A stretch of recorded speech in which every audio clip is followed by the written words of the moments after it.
안녕하세요, 박미수 원장입니다. 항상 구독해 주시고 좋아요를 눌러주셔서 진심으로 감사드립니다. 저번 시간에는 근육의 중요성과 근육이 줄어드는 전조 증상에 대해서 말씀을 드렸습니다. 그렇다면 이렇게 중요한 우리의 근육을 지키고 키울 수 있는 방법에는 어떤 것들이 있을까요? 여러 가지 중요한 방법들이 있겠지만 오늘은 그 중에서 줄어드는 근육량을 사수하기에 매일 조금만 더 꾸준히 잘하면 좋은 세 가지 방법들을 알아보겠습니다. 근육을 지키고 키우기 위해서는 이 세 가지를 철저하게 관리하고 실천해야 하는 것입니다. 먼저 많이 걸어야 합니다. 걷기만큼 전신 근육, 우리 몸 전체 근육을 골고루 편안하면서도 쉽게 늘릴 수 있는 방법은 없죠. 저는 5,000보나 10,000보가 아니라 하루 7,000보 이상은 걷자 이렇게 추천해 드립니다. 여러분 중에서 하루 10,000보 걷기를 꼬박꼬박 지키시는 분들이 많습니다. 그런데 나이가 들면 이 10,000보 걷기도 그리 쉬운 일이 아닙니다.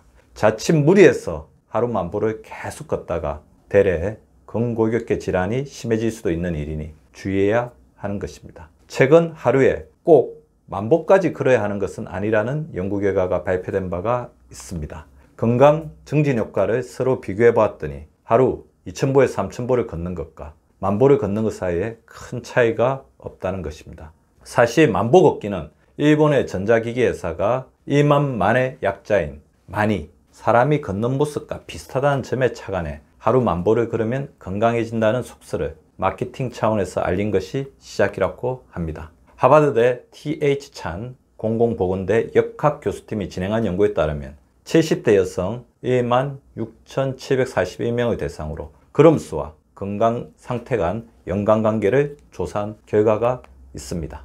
4년간 최소 하루 4,400보 정도를 걸은 여성은 2,700보 걸은 여성보다 조기 사망할 확률이 40% 낮았고 하루 5,000보 이상을 걸으면 조기 사망률이 유의미하게 떨어졌지만 7,500보부터는 더 많이 걸어도 사망률에는 큰 영향을 주지 않았다는 것입니다. 즉 10,000보의 절반, 하루 5,000보 정도만 걸어도 건강 증진 효과가 충분했다는 것이죠. 저 역시 예전부터 하루 7,000보 걷기를 주장해 왔는데요. 하루 7,000보를 걷기 위해서는 대략 1시간 정도가 필요합니다. 조금 숨차게 1시간을 걸으면 7,000보를 걸을 수 있는데요. 하지만 중요한 것은 전체 걸음수가 아닙니다. 평소 잘 걷지 않다가 주말에 부족한 걸음수를 채우겠다고 무리해서 걸음수를 채우는 것은 큰 도움이 되지 못합니다. 오히려 몰아서 걷기는 각종 부상과 근골격계 질환을 초래할 수도 있는 것이죠. 그러니 하루 1시간 7,000보를 꾸준히 걷고 충분히 휴식 시간을 가지는 규칙적인 운동 리듬을 지키는 것이 가장 바람직한 일입니다. 오늘 사정이 있어서 못 걸었으니 다음날 부족한 걸음수를 구태여 채울 필요는 없다는 것이죠. 특히 주말에 몇십 킬로를 몰아서 걷거나 몇 시간 동안 평지가 아닌 산을 오르내리는 일은 오히려 스트레스나 부상,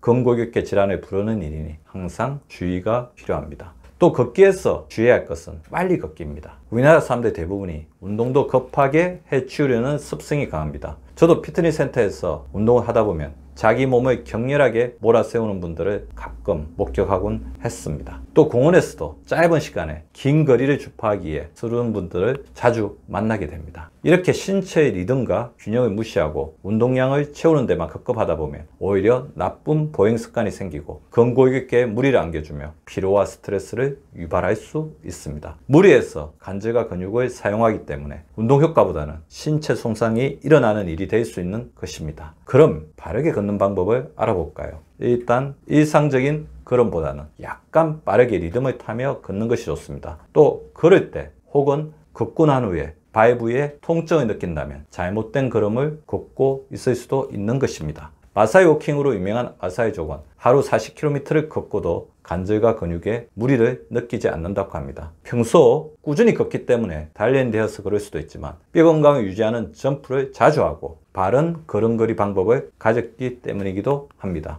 마사이족의 보행법은 이상적인 걷기 방법으로 잘 알려져 있습니다. 우선 허리를 곧게 펴고 팔을 자연스럽게 흔들어야 합니다. 걸을 때는 정수리가 뒤로 당겨지는 듯한 느낌을 받으면서 목과 가슴, 배와 허리, 모두 곧게 세운 채 걸어야 합니다. 어깨 높이가 같아야 하며 허리의 중심이 상하로 움직여서는 안 됩니다. 팔은 리듬을 타 자연스럽게 흔들고 엄지손가락을 앞쪽으로 놓게 하는 것이 좋습니다. 보폭을 넓혀서 걷는 것도 중요하고 발바닥이 공중에 떠 있는 시간, 채공 시간이 평소보다 조금 긴 것이 좋습니다. 무게중심이 양쪽 엉덩이를 번갈아 옮겨질 수 있도록 리듬을 타는 것도 중요합니다. 또 발 뒤꿈치가 먼저 닿는 착지 방법도 연습해 보시기 바랍니다. 또 걸을 때는 남의 시선을 의식하지 말고 씩씩하게 걸어보시기 바랍니다. 그렇다면 어떻게 하면 좀 더 걷고 건강하게 걸을 수 있을까요? 걷기를 늘리려면 지금과는 다른 일상의 변화가 필요합니다. 차를 BMW, 버스, 지하철, 걷기로 바꾸어라. 10%의 여유를 갖는 10분 일찍 약속 장소로 출발하는 습관을 가져라. 여유롭고 부지런해야 나의 전용차인 BMW, 버스, 메트로, 워커를 이용할 수 있다. 업무 시간 중에도 틈틈이 걷는 시간을 두어라. 사무실 밖으로 나가 씩씩하게 걸어라.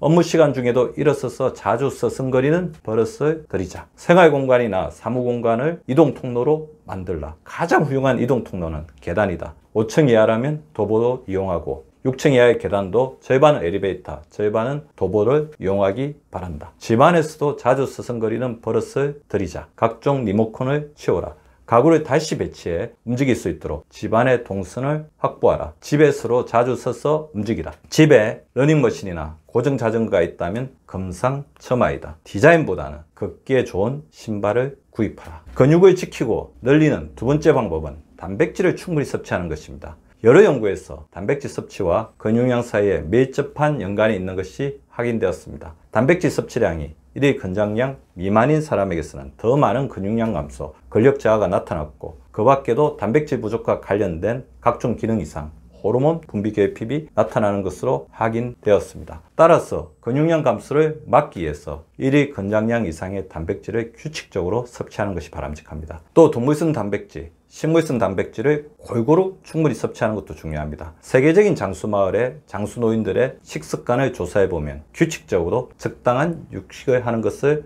알 수 있습니다. 물론 섭취한 단백질이 우리 몸에서 제대로 작용하려면 탄수화물, 지방, 식이섬유와 같은 다른 영양소도 균형 잡히게 섭취해야 합니다. 다른 영양소의 도움 없이는 단백질도 몸에서 재기능을 하기 어렵습니다. 단백질은 뼈를 구성하는 칼슘과 칼슘을 서로 연결하는 콜라겐의 주요 구성 성분입니다. 또 단백질은 세포 조직과 근육을 형성하고 황체, 호르몬, 효소를 만들어서 면역 기능을 높이는 역할을 합니다. 특히 40대가 지나면서 단백질이 몸에서 점점 줄어드는데 이 때문에 몸이 구부정하게 앞으로 힐 뿐만 아니라 각종 염증, 혈액순환 장애를 일으키고 전반적인 면역력 감소까지 초래해 질병에 약한 몸을 만들게 되는 것입니다. 면역체계에 이상이 생겼을 때 가장 자주 나타나는 증상이 바로 탈모입니다. 탈모가 심하게 나타난다면 면역력 저하부터 살펴보아야 합니다. 또 두뇌 위축을 가져오는 주요 원인도 단백질 부족입니다. 또 각종 신경전달 물질, 뇌를 구성하는 여러 물질을 만드는 역할을 하는 것이 바로 단백질입니다. 단백질 섭취 부족과 치매 연관성 역시 여러 연구에서 확인된 바가 있죠. 특히 동물성 단백질은 우리 몸에 꼭 필요한 필수 아미노산이 다 들어가 있습니다. 반면 식물성 단백질은 종류에 따라 한두 가지 아미노산이 빠지는 경우가 대부분입니다. 대신 콩이나 두부, 곡류, 버섯 같은 식물성 단백질에는 고기에는 없는 미네랄, 섬유소 등이 풍부하기 때문에 충분히 섭취해야 합니다. 또 동물성 단백질만 계속 먹다 보면 필요 이상으로 지방까지 섭취하기 쉽기 때문에 동물성 단백질과 식물성 단백질을 적정 비율로 섭취하시는 것이 좋겠습니다. 하루 1일 권장량은 자신의 몸무게에서 K만 제거하면 됩니다. 몸무게가 60kg라면 60g을 드시면 됩니다. 여러 음식에 단백질이 포함되어 있기 때문에 하루 60g 육식을 해야 하는 것은 아닙니다. 대략 절반 정도는 고기에서 나머지는 다른 음식들을 통해서 섭취하면 될 것입니다. 충분히 걷고 충분히 단백질을 섭취했다면 이제는 깊은 잠을 자는 것이 필요합니다. 숙면은 근육량을 지키고 늘려주는 세 번째 방법입니다. 왜냐하면 근육을 유지하는 데 꼭 필요한 호르몬인 성장 호르몬이 잠을 잘 잤을 때 분비되기 때문입니다. 따라서 숙면을 방해하는 불면증, 코골이 등이 있다면 성장 호르몬 분비가 부족할 가능성이 높습니다. 그런데 수면에 있어서는 양보다는 수면의 질이 훨씬 중요합니다. 10시간을 이불 속에서 뒤척이는 것보다 1시간을 제대로 자는 것이 낫다는 말씀입니다. 수면의 질을 높이기 위해 꼭 지켜야 할 원칙이 졸릴 때 자는 것과 낮에는 졸거나 자지 않는 것입니다. 평소 졸릴 때만 잠자리에 들고 10분 안에 잠이 안 오면 주저하지 말고 다시 일어나 다른 일을 하는 습관이 필요합니다. 잠자리에서 뒤척이는 시간이 길어질수록 수면 습관이 나빠질 수 있습니다. 졸릴 때까지 기다렸다가 졸음을 느낄 때 잠자리에 들어 곧장 자는 것이 좋습니다. 대신 일어나는 시간을 정해서 꼭 그 시간에 일어나야 합니다. 그래야 저녁에 일찍 피곤을 느끼고 일찍 잠들 수 있습니다. 배가 고프면 잠이 오지 않을 수도 있으므로 자기 전에 복합 당질 간식으로 간단하게 허기를 채우는 것도 나쁘지 않습니다. 특히 바나나는 복합 당질과 신경을 안정시키는 칼륨, 마그네슘 등이 풍부하므로 저녁 식사 후에 먹을 수 있는 이상적인 수면 유도 음식입니다. 대신 과식과 음주는 절대 피해야 합니다. 또 지나친 세포 건조가 숙면을 방해하므로 낮에 충분한 물을 마시고 단 잠들기 전에는 목만 축이는 정도가 좋습니다. 잠들기 전에 물을 많이 마시게 되면 방광을 자극하고 소변에 대한 욕구를 일으켜서 밤에 자다가 깰 수도 있다는 것이죠. 잘 때 성장 호르몬을 잘 만들려면 앞서 말씀드렸다시피 성장 호르몬의 재료가 되는 충분한 단백질 섭취가 필요합니다. 호르몬 기능을 떨어뜨리고 호르몬을 다른 곳에 써버리게 하는 체내 활성산소를 줄이는 것도 매우 중요하죠. 활성산소를 잡아주는 황산화 물질인 글루타치온, 페록시다제, 빌리루빈, 멜라토닌의 보충이 중요합니다. 체내 항산화 요소는 20대를 정점으로 서서히 줄기 때문에 30대부터는 항산화 물질을 음식이나 영양제를 통해서 부족하지 않게 섭취해 주어야 합니다. 연구를 통해서 황산화 물질이 많이 포함되어 있고 성장 호르몬 분비를 돕는 것으로 알려진 음식들이 많이 밝혀졌는데요. 모두 주변에서 흔히 구할 수 있는 음식들입니다. 현미, 통밀, 보리, 수수, 밤, 은행, 브로콜리 새싹, 보리 새싹, 순무 새싹, 콩류, 생선, 계란, 조개류, 견과류, 깨, 시금치와 당근, 호박, 표고버섯, 양송이버섯, 너타리버섯, 콩나물, 양배추, 해조류 등이 성장 호르몬 분비를 돕는 음식들입니다. 이런 음식들로 골고루 식단을 짜보시기 바랍니다. 또 잠을 잘 때 소음과 조명을 제거해야 숙면을 취할 수 있습니다. 최근 들어 특히 문제가 되는 것이 스마트폰이나 TV에서 계속 뿜어져 나오는 블루라이트입니다. 여러 연구에서 블루라이트가 성장 호르몬이나 멜라토닌 분비를 방해해 수면의 질을 떨어뜨린 것이 확인되었습니다. 따라서 머리맡에 스마트폰을 두고 자거나 TV를 켜놓고 자지 않아야 합니다. 그렇다면 하루 몇 시간을 자면 좋을까요? 여러 연구를 통해 8시간보다는 7시간이 적정 수면 시간에 가까운 것으로 확인되었습니다. 캘리포니아 대학 샌디에이고 캠퍼스 정신의학과 다니엘 크리케 교수팀은 암 연구에 참여한 110만 명을 대상으로 추적 조사한 결과 하루에 6.5에서 7.4시간을 자는 사람들이 이보다 적게 혹은 더 많이 자는 사람들보다 사망률이 훨씬 낮은 것으로 나타났다고 보고하였습니다. 좀 더 면밀한 연구들이 뒤따라야겠지만 최근의 여러 연구들을 종합해보면 7시간 내에 6시간 30분에서 7시간 30분 정도가 적절한 수면 시간일 것이라고 제안을 하고 있습니다. 특히 나이가 들면 수면 시간이 줄어들게 마련인데 가급적 6시간 30분 이상 잘 수 있도록 여러 가지 개선 노력을 해야겠습니다. 다음은 제가 정리한 수면 가이드라인입니다.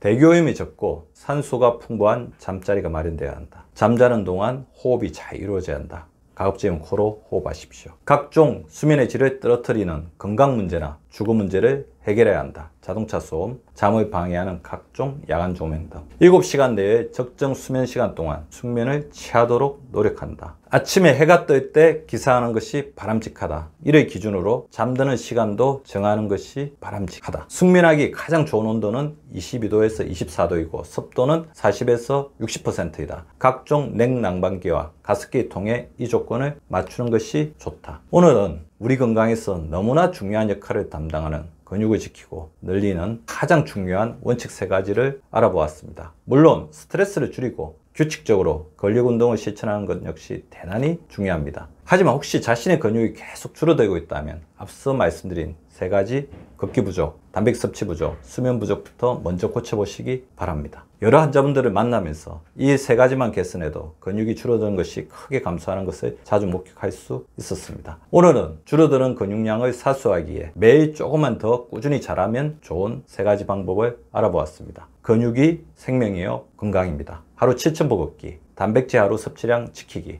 7시간 숙면으로 건강하고 튼튼한 근육을 만들고 지켜보시기 바랍니다. 감사합니다. 구독과 좋아요는 박미수 박사 TV를 지속시키는 생명력입니다. 많이 구독해 주시고 좋아요를 눌러 주시기 바랍니다. 항상 감사드립니다.